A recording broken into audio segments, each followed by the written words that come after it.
Kaa's hunting. It was in the days when Baloo was teaching Mowgli the law of the jungle. Mowgli, as a man cub, had to learn a great deal more than this. Sometimes Bagheera the Black Panther would come lounging through the jungle to see how his pet was getting on, and would purr with his head against a tree while Mowgli recited the day's lesson to Baloo. The boy could climb almost as well as he could swim, and swim almost as well as he could run. So Baloo, the teacher of the law, taught him the stranger's hunting call, Give me leave to hunt here because I am hungry. And the answer is, hunt then for food, not for pleasure. All this will show you how much Mowgli had to learn by heart, and he grew very tired of saying the same thing over 100 times. But as Baloo said to Bagheera one day, when Mowgli had been cuffed and had run off in a temper, a man's cub is a man's cub, and he must learn all of the law of the jungle. I am now teaching him the master words of the jungle that shall protect him from the birds and the snake people and all that hunt on 4 feet, except his own pack. He can now claim protection, if only he will remember the words from all of the jungle. Is not that worth a little beating? I will call Mowgli, and he shall say them, if he will. Come, little brother. My head is ringing like a bee tree, said Mowgli. I come for Bagheera and not for thee, fat old Baloo. Tell Bagheera then the master words of the jungle. Master words for which people? The jungle has many tongues and I know them all. We be of one blood, ye and I. Good, now for the birds. We be of one blood, ye and I. Chee! Now for the snake people. The answer was a perfectly indescribable hiss. Can we all hear it? Can you help us out here? And Mowgli kicked up his feet behind, clapped his hands together to applaud himself. There, said Baloo proudly, no one then is to be feared. Except his own tribe, said Bagheera. Have a care for my lives, little brother. What is all this dancing up and down? Mowgli had been trying to make himself heard by pulling at Bagheera's shoulder fur and kicking hard. When the two listened to him, he was shouting at the top of his voice. And so I shall have a tribe of my own and lead them through the branches all day long, yes, and throw branches and dirt at old Baloo. They have promised me this, huh? Oof! Baloo's big paw scooped Mowgli off Bagheera's back, and as the boy lay between the big forepaws, he could see that the bear was angry, and Baloo said sternly, Thou hast been with the Mowgli people, the Bandar Log, the grey apes, the people without a law, that eaters of everything. That is a great shame. When Baloo hurt my head, I went away, and the grey apes came down from the trees and had pity on me. No one else cared. They gave me nuts and pleasant things to eat and carried me in their arms up to the top of the trees and said I was their blood brother, except that I don't have a tail and should be their leader someday. Why have I never been taken among the monkey people? Let me get a bad Baloo, let me up. I will play with them again. Listen, man cub. The monkey folk who live in the trees have no law. They are outcasts. Their way is not our way. We of the jungle have no dealings with them. He had hardly spoken when a shower of nuts and twigs spattered down to the branches.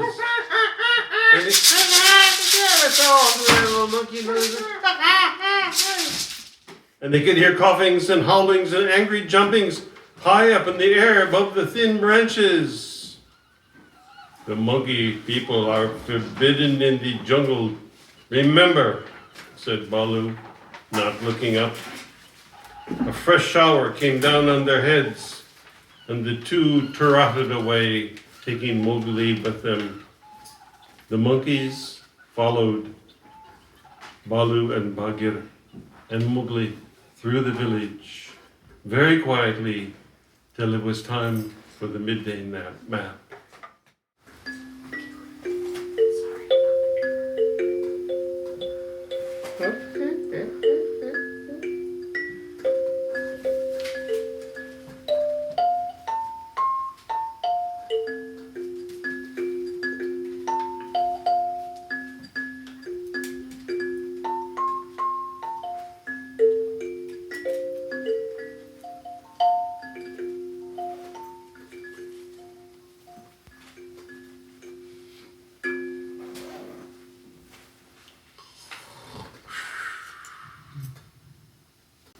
The next thing Mowgli remembered was feeling hands on his legs and arms, hard, strong, little hands, and then a swash of branches in his face, and then he was staring down through the swaying branches as Baloo woke the village with his deep cries, and Bagheera bounded up the trunk with every tooth bared. The Bandar Log howled with triumph and scuffed away to the upper branches where Bagheera dared not follow, shouting, He has noticed us! He has noticed us! Bagheera has noticed us! All the jungle people admire us for our skill and our cunning! And then they began, the Bandar Log, their flight. And the flight of the monkey people through treeland is one of the things nobody can describe except music.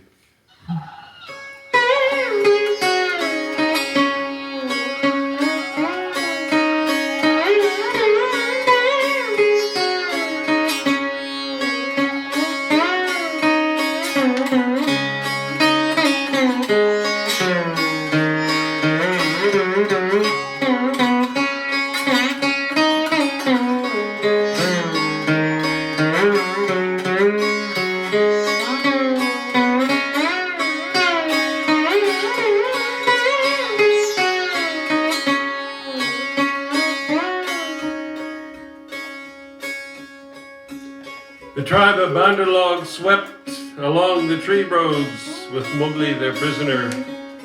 For a time he was afraid of being dropped. Then he grew angry, but knew better than to struggle. And then he began to think. The first thing was to send back word to Baloo and Bagheera. So he stared upward and saw far away in the blue Chil, the kite, balancing and wheeling as he kept watch over the jungle, waiting for things to die. Chil saw that the monkeys were carrying something and dropped a few hundred yards to find out whether their load was good to eat. He whistled with surprise when he saw Mowgli being dragged up to the treetop, and heard him give the kite call for, "We be of one blood, thou and I." The waves of the branches closed over the boy, but Chil balanced away to the next tree in time to see the little brown face come up again. Mark my trail! Tell Baloo of the Seeonee Pack and Bagheera of the Council Rock.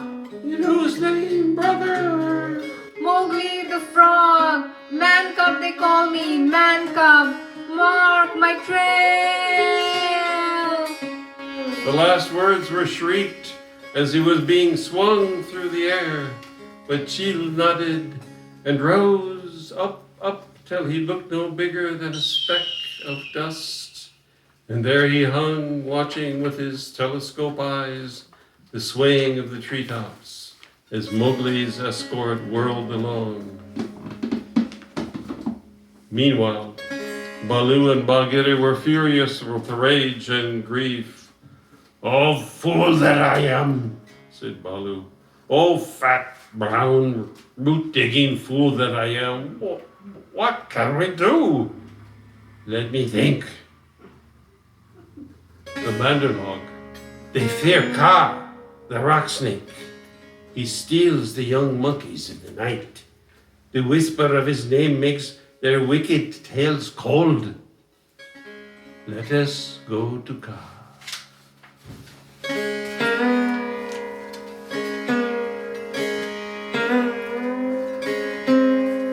They found him stretched out on a warm ledge in the afternoon sun.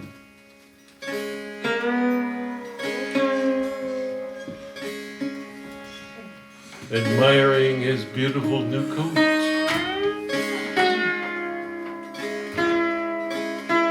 For he had been in retirement for the last 10 days, changing his skin. And now he was very splendid.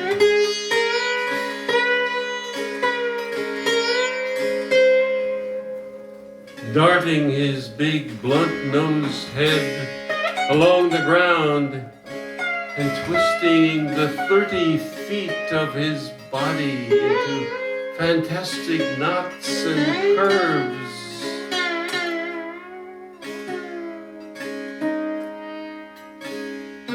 And licking his lips as he thought of his dinner to come. Good hunting, O Kaa, said Baloo.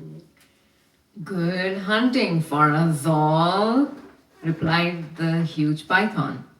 Oh, Baloo, what dost thou do here? One of us at least needs food. I am as empty as a dried well. We are hunting. Give me permission to come with you. A blow more or less is nothing to thee, Bagheera or Baloo, but I have to wait and wait for days in a wood path and climb half a night on the mere chance of a young ape. These branches are not what they were when I was young. Maybe thy great weight has something to do with the matter. I'm a fair length, but I came very near to falling on my last hunt, very near indeed. And the noise of my slipping waked the Bandar Log, and they called me most evil names, most evil. They will pay one day. The Bandar Log have shifted their grounds. I heard them whooping among the treetops. It is the Bandar Log. I hate to say it, but it's the Bandar Log that we follow now. Beyond doubt, then, it is no small thing that takes two such hunters on the trail of the Bandar Log. And the snake swelled with curiosity. Our man cub is in the hands of the Bandar Log now, said Bagheera. And we know that all of the jungle people, they fear Kaa alone. They do fear me alone. They have good reason. We must remind them to speak well of their master, us. We must help their wandering memories. Now, whither went they with the cub? The jungle alone knows toward the sunset, I think. Up, willow, look up, Baloo of the Seeonee wolf pack. Baloo looked up to see where the voice came from, and there was Chil the kite sweeping down with the sun shining on the upturned flanges of his wings. I have seen Mowgli among the Bandar Log. He bade me tell you, the Bandar Log have taken him beyond the river to the monkey city, to the cold Lairs. The boy held the master word. I could have done no less. And Chil circled up again to his roost. He is not forgotten what I taught him. It was most firmly driven into him, said Bagheera. And now we must go to the cold Lairs. They all knew where that place was, but few of the jungle people ever went there, because what they called the cold Lairs was an old deserted city, lost and buried in the jungle, and beasts seldom use a place that man once used. It is half a night's journey at full speed, said Bagheera, and Baloo looked very serious. I will go as fast as I can. We dare not wait for thee. Follow Baloo. We must go on the quick foot, Kaa and I.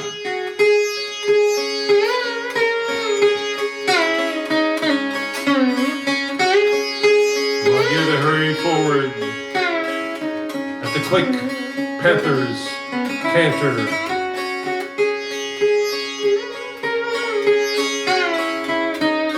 Kaa said nothing, but strive as Bagheera might, the huge rock python held level with him.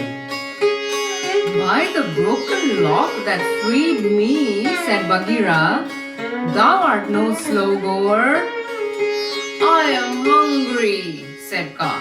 Besides, They call me Speckled Frog. Kaa seemed to pour himself along the ground, finding the shortest road with his steady eyes and keeping to it.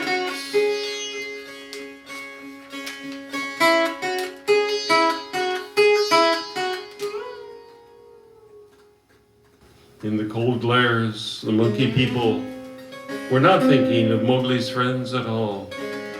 They had brought the boy to the lost city and were very much pleased with themselves for the time. Mowgli had never seen an Indian city before, and though this was almost a heap of ruins, it seemed very wonderful and splendid. Some king had built it long ago on a little hill. Trees had grown into and out of the walls. The battlements were tumbled down and decayed, and wild creepers hung out of the windows of the towers on the walls in bushy, hanging clumps. The monkeys dragged him into the cold Lairs late in the afternoon and joined hands and danced about and sang their foolish song.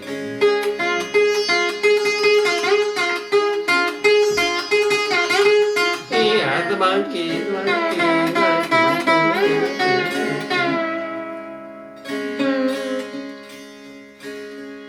Mowgli was sore and angry as well as hungry, and he gave the strangers hunting call from time to time, but no one answered him. And Mowgli felt that he had reached a very bad place indeed. No sooner had he walked to the city wall than the monkeys pulled him back, telling him that he did not know how happy he was, and pinching him to make him grateful. Do they never go to sleep? Now there is a cloud coming to cover that moon. If it were only a big enough cloud, I might try to run away in the darkness. But I'm tired. That same cloud was being watched by Kaa and Bagheera in the ruined ditch below the city wall, for knowing well how dangerous the monkey people were in large numbers, they did not wish to run any risks. I will go to the west wall, Kaa whispered, and come down swiftly with the slope of the ground in my favor. When the cloud covers the moon, I shall go to the terrace. Good hunting, said Kaa to Bagheera grimly, and glided away to the west wall. The cloud hid the moon, and as Mowgli wondered what would come next, he heard Bagheera's light foot on the terrace. The Black Panther had raced up the slope almost without a sound and was striking. He knew better than to waste time in biting right and left among the monkeys who were seated around Mowgli in circles. A monkey shouted, "There is only one here! Kill him! Kill him!" A scuffling mass of monkeys biting, scratching, tearing, and pulling closed over Bagheera, while 5 or 6 laid hold of Mowgli, dragged him up the wall of the summer house, and pushed him through the hole of the broken dome. A man-trained boy would have been badly bruised, for the fall was a good 15 feet. But Mowgli fell as Baloo had taught him to fall, and landed on his feet. "Stay there!" shouted the monkeys, "till we have killed thy friends, and later we will play with thee. If the poison people leave thee alive, ha ha ha!" Mowgli quickly said, "We be of one blood, he and I." He could hear rustling and hissing in the rubbish all around him, and gave the call a second time to make sure. "We be of one blood, he and I." Even so, heads down, all hoods down, said half a dozen low voices. Every ruin in India becomes sooner or later a dwelling place for snakes. And the old summer house was alive with cobras. Stand still, little brother, for thy feet may do us harm. Mowgli stood as quietly as he could and listened to the furious din of the fight round the Black Panther. For the first time since he was born, Bagheera was fighting for his life. Baloo must be at hand. Bagheera would not have come alone, Mowgli thought. And then he called aloud. To the tank, Bagheera! Roll to the water tanks! Roll and plunge! Get to the water! Roll and plunge! Bagheera heard, and the cry that told him Mowgli was safe gave him new courage. He worked his way desperately, inch by inch, straight for the reservoirs, halting in silence. Then, from the ruined wall nearest the jungle, rose up the rumbling war shout of Baloo. The old bear panted up its terrace, only to disappear in the head in a wave of monkeys. But he threw himself squarely on his haunches and, spreading out his forepaws, hugged as many as he could, and then began to hit with a regular bat like the flipping strokes of a paddle wheel. The crash and the splash told Mowgli that Bagheera had fought his way to the tank, where all the monkeys could not follow.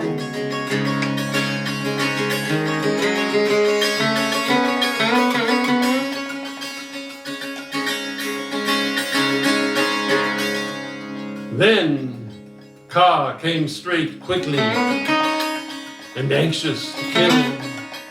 His first stroke was delivered into the heart of the crowd around Baloo. It was sent home with shut mouth in silence, and there was no need for a second. The monkeys scattered with cries of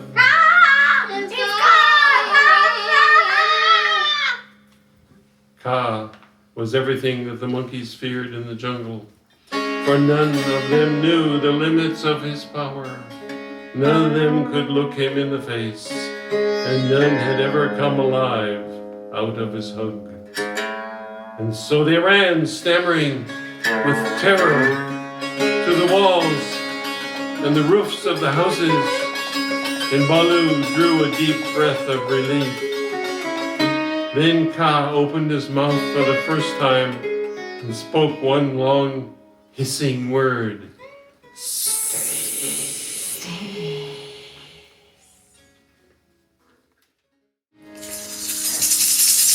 The monkeys on the walls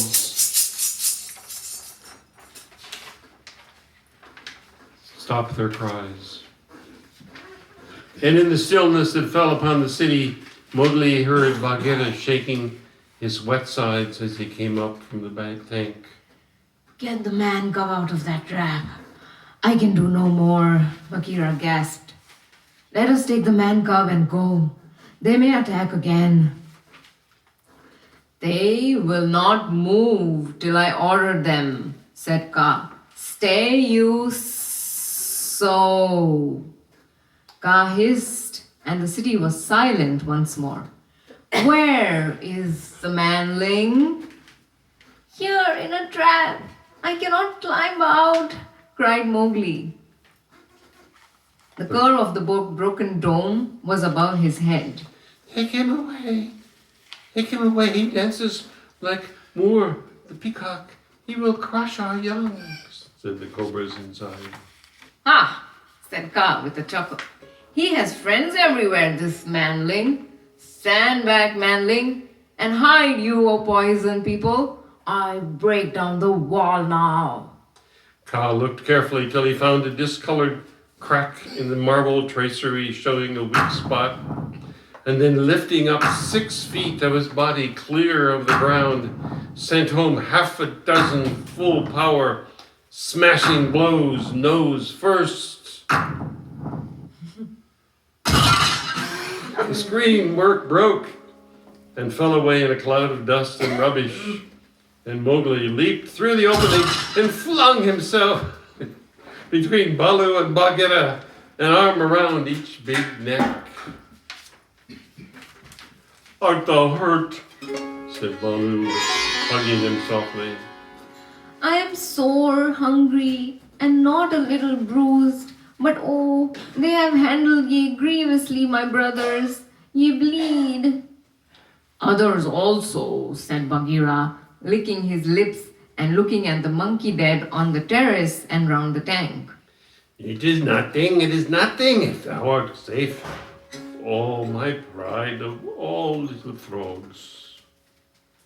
Of that we shall judge later, said Bagheera in a dry voice that Mowgli did not at all like.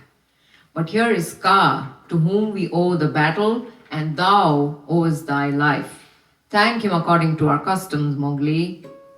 Mowgli turned and saw the great python's head swaying a foot above his own. So, this is the manling, said Kaa. Very soft is his skin, and he is not unlike the Bandar Log. Have a care, manling, that I do not mistake thee for a monkey some twilight when I have newly changed my coat. We be of one blood, thou and I, Mowgli answered. I take my life from thee tonight. My kill shall be thy kill if ever thou art hungry, O Kaa. A brave heart and a courteous tongue, said Kaa. They shall carry thee far through the jungle, manling. But now go hence quickly with thy friends. Go and sleep, for the moon sets, and what follows is not well that thou shouldst see. The moon was sinking behind the hills, and the lines of trembling monkeys huddled together on the walls and battlements, looking like ragged, shaky fringes of things. Baloo went down to the tank for a drink, and Bagheera began to put his fur in order as Kaa glided out into the center of the terrace and brought his jaws together with a ringing snap that drew all of the monkeys' eyes upon him. The moon sets. Is there yet light enough to see? From the walls came a moan like the wind in the treetops. We see, O God. Good. Begins now the dance. The dance of the hunger of Kaa. Sit still and watch. He turned twice or thrice in a big circle, weaving his head from right to left. Then he began making loops and figures of 8 with his body, and soft, oozy triangles that melted into squares, and 5-sided figures and coiled mounds, never resting, never hurrying, and never stopping his low, humming song.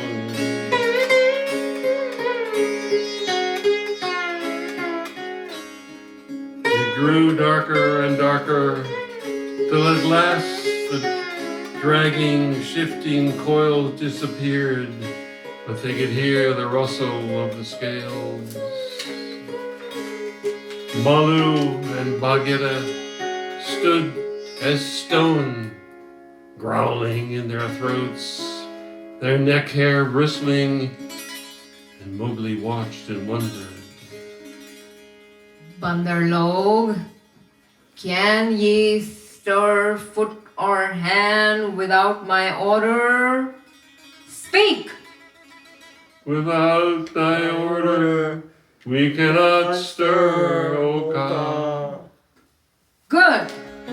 Come, all one pace, nearer to me. Come.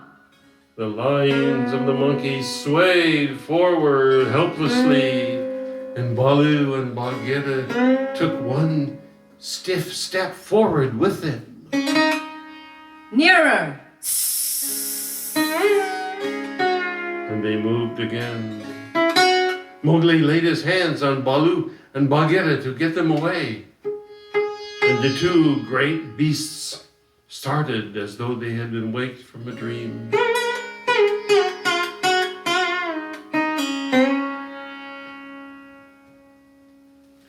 Keep thy hand on my shoulder, Baloo whispered.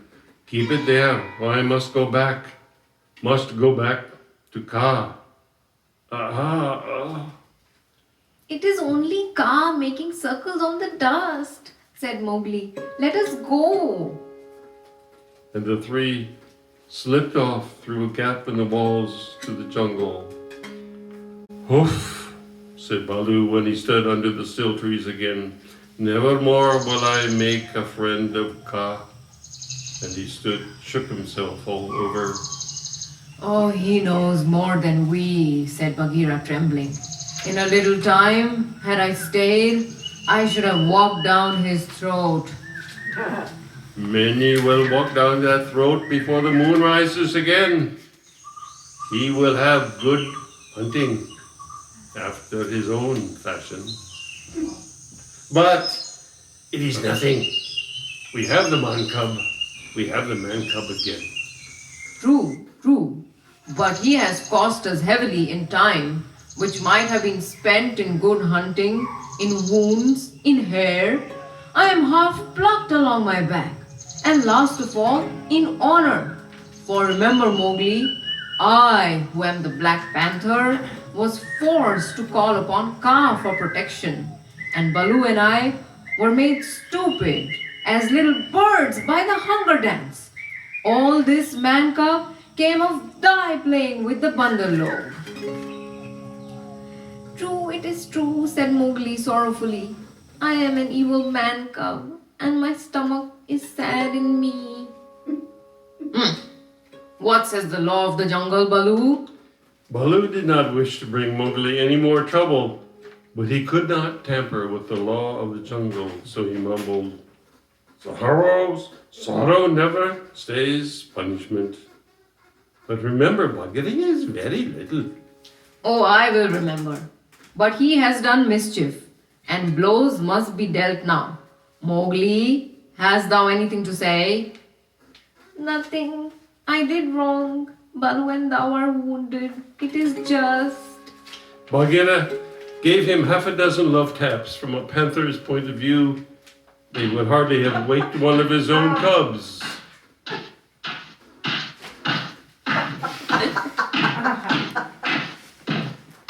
Half a dozen. Mowgli. Here. They would hardly have waked one of his own cubs, but for a 7-year-old boy, they amounted to as severe a beating as you could wish to avoid. When it was all over, Mowgli sneezed and picked himself up without a word. Now, said Bagheera, jump on my back, little brother, and we will go home. One of the beauties of jungle law is that punishment settles all scores. There is no nagging afterward. Mowgli laid his head down on Bagheera's back and slept so deeply that he never waked when he was put down in the home cave of Mother Wolf. And that is the story of Kaa's hunting.